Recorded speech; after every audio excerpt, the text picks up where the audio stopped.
Coming up, as the nation remembers President John F. Kennedy today, we will look back at his legacy and the hope that was when historian Jon Meacham joins us just ahead.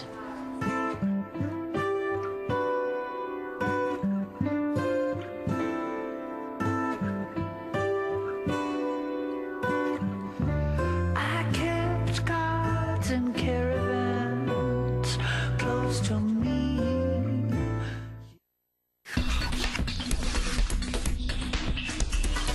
At approximately this time 50 years ago, President Kennedy landed in Dallas and exited Air Force One with First Lady Jackie Kennedy. An hour later, their presidential limousine would drive through downtown Dallas and pass the Texas School Book Depository, where Lee Harvey Oswald was waiting, and the course of history would change.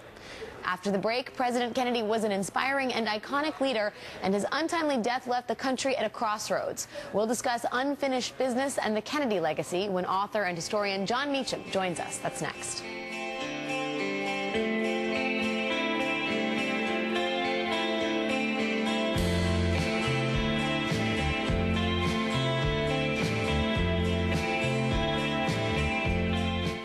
No figure looms as large in the American imagination as John F. Kennedy, and yet many have commented on the irony that despite the over 40,000 books written about him, Kennedy remains the elusive president.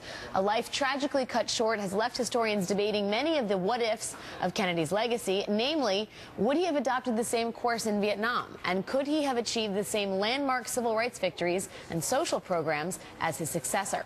Bloomberg's Al Hunt notes that on civil rights, the burning issue of the day, on that, Kennedy was late. Historic advances for minorities were achieved by his successor, yet it was Kennedy who put civil rights on the agenda, who sent troops to the South to enforce integration and made it a moral issue at no small political cost. The fact that JFK couldn't enact the actual legislation owes to a dynamic more characteristic of these times. Says Kennedy historian Robert Dallek, his legislative agenda was held hostage to a conservative Congress dominated by Southern lawmakers who saw his reforms as a threat to racial segregation. Joining us now is historian Jon Meacham, author of Thomas Jefferson, The Art of Power. John, it's always great to have you on the program and talk about history, but especially presidential history.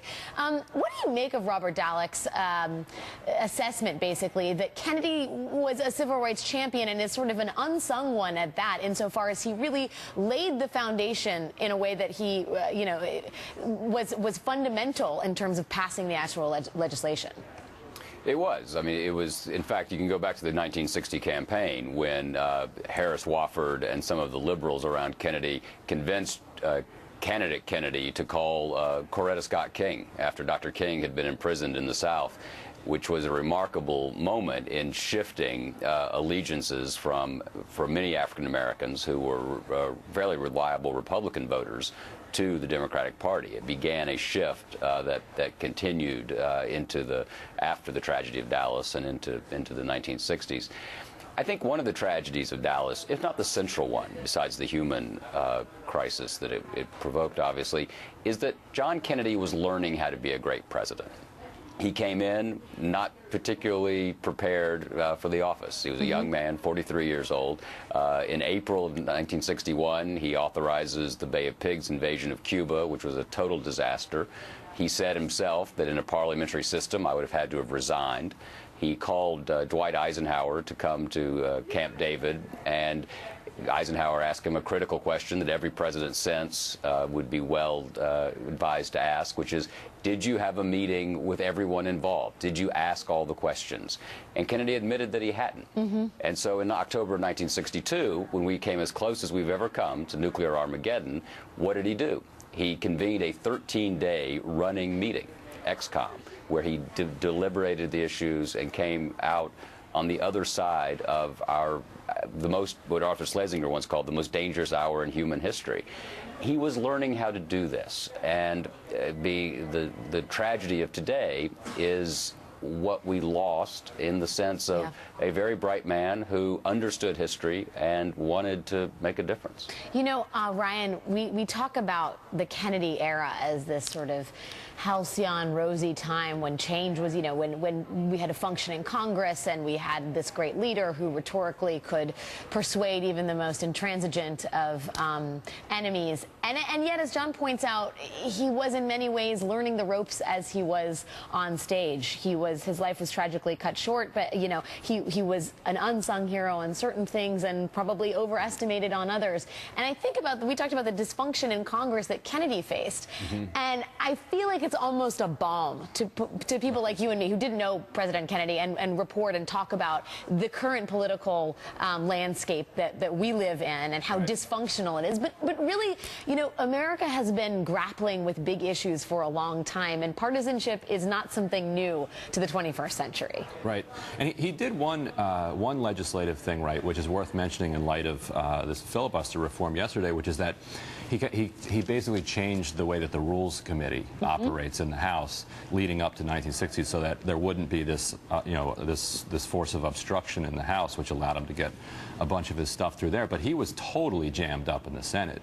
I mean, his agenda was finished when he was killed. He couldn't get his tax cut through. He couldn't get the civil rights through. And it was really, you know, his death and the way that Johnson exploited that, in national speeches after that, that kind of allowed it then to get through. And also Johnson knew how to work with the Senate. He brought in, you know, the Finance Committee chairman and said, you know, what do you need to get this tax cut through? And if I remember, he said something like, well, I need the budget to be under $100 billion. And he's like, fine.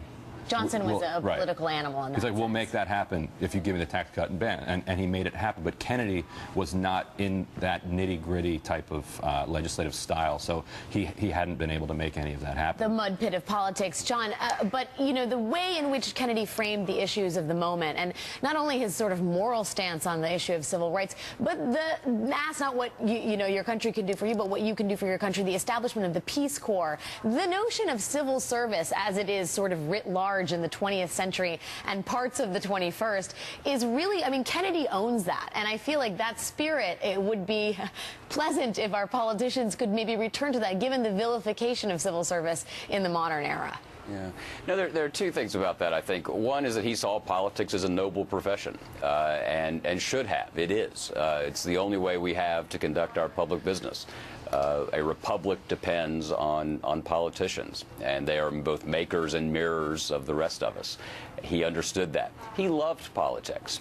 You listen to the Kennedy tapes. You talk to him. You read what he did. He was always trying to get somebody in line, and he enjoyed it. He savored it, and he believed in the possibilities of the country. And I think the best honor we can pay him is to continue that conviction. Indeed, especially at the end of a week like this, believing in the possibilities of this country seems like a good way to end this show, which we must do now. John Meacham, thank you for your time and thoughts, and thank you to my friend Ryan for hanging with me through this. That is all for now. Joy Reid will be in for me on Monday at noon Eastern. Andrea Mitchell reports, picks up our special coverage honoring President John F. Kennedy. She's coming up next. Well, we are now minutes away from the exact time President John F. Kennedy was killed 50 years ago today, the exact time he was pronounced dead.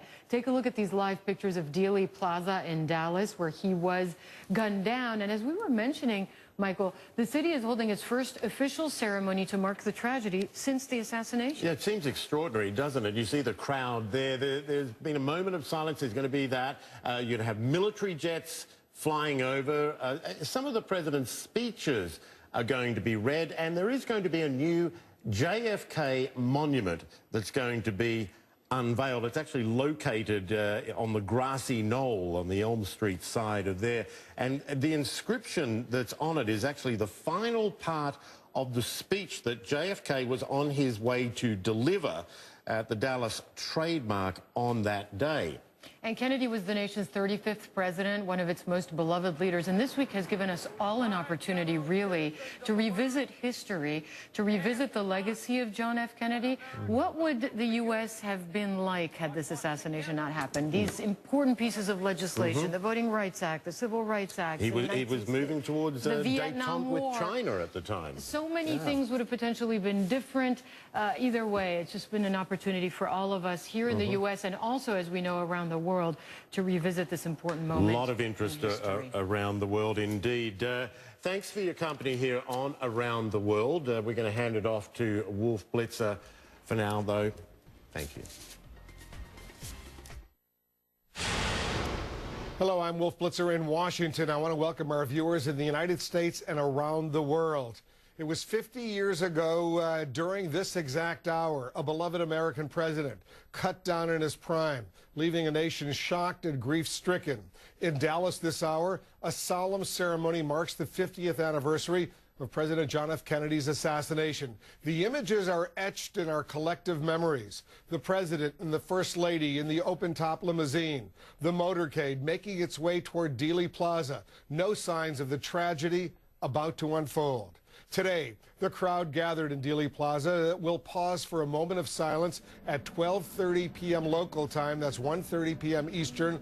The moment the shots rang out, we're going to have live coverage of the ceremony. Earlier today, members of the Kennedy family held a wreath-laying ceremony at the gravesite in Arlington National Cemetery. Leading the family, Gene Kennedy Smith, JFK's last surviving sibling.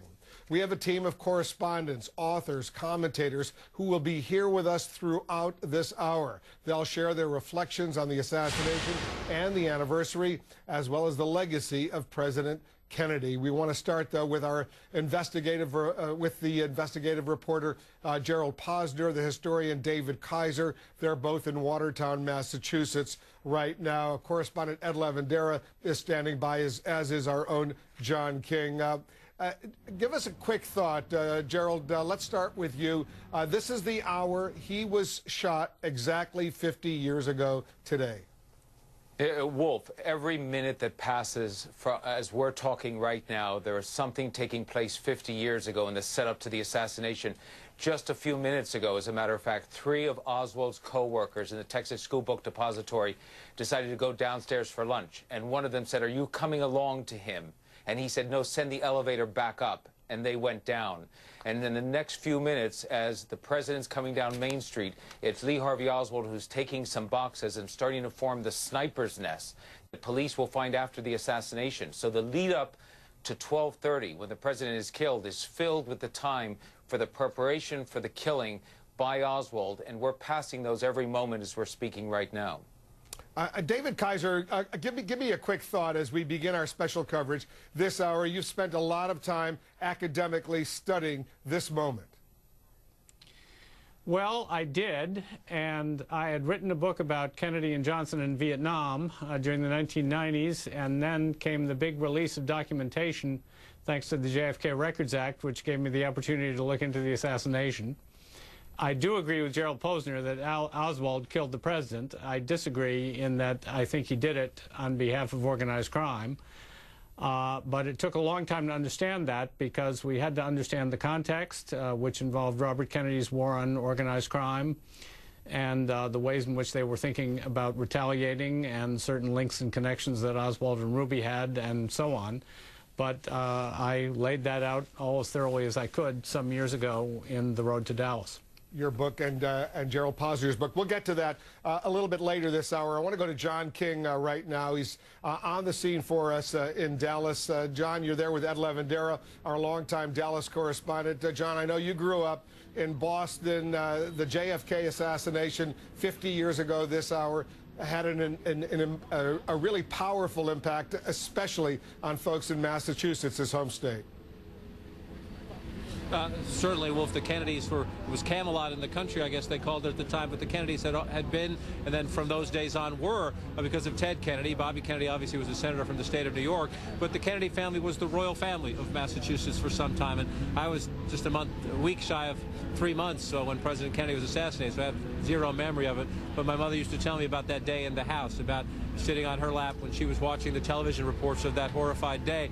And if you grew up in Boston, the Kennedys were a legend, as I mentioned the other day, and a lot of the Irish Catholic households in the neighborhood I grew up in, if you walked into the front hallway or into the kitchen, there'd be a picture of Jesus Christ and a picture of Jack Kennedy. That's just the way it was in the neighborhood growing up. So it's interesting to be here on this special day, a somber day planned here in Dealey Plaza as we approach. As you noted, we're now just moments away from 12:30 when the motorcade rolled into the plaza and Lee Harvey Oswald shot the president.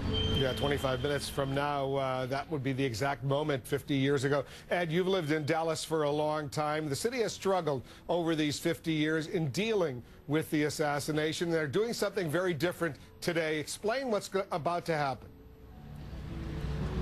Yeah, it's interesting listening to John's perspective, having grown up in the Northeast. I've grown up in Dallas and have come to Dealey Plaza since I was a little kid, so that was my memory of it. But, you know, this is a city that has struggled deeply with how to handle this situation, and I think the fact that it's taken 50 years for the city of Dallas to do an official event like this kind of speaks volumes to that. In fact, you know, there are conspiracy theorists who were the ones that would gather on the grassy knoll here just off to our right and observe the moments of silence. They're the ones that would put the X on the roadway, which the city of Dallas earlier this week paved over. I guess they said that they didn't want people tripping on the roadway. A lot of people think they didn't want people seeing that gruesome nature. What they don't want is people here talking a lot about the actual gruesomeness of that assassination. They want people talking about the legacy and what John F. Kennedy meant to this country.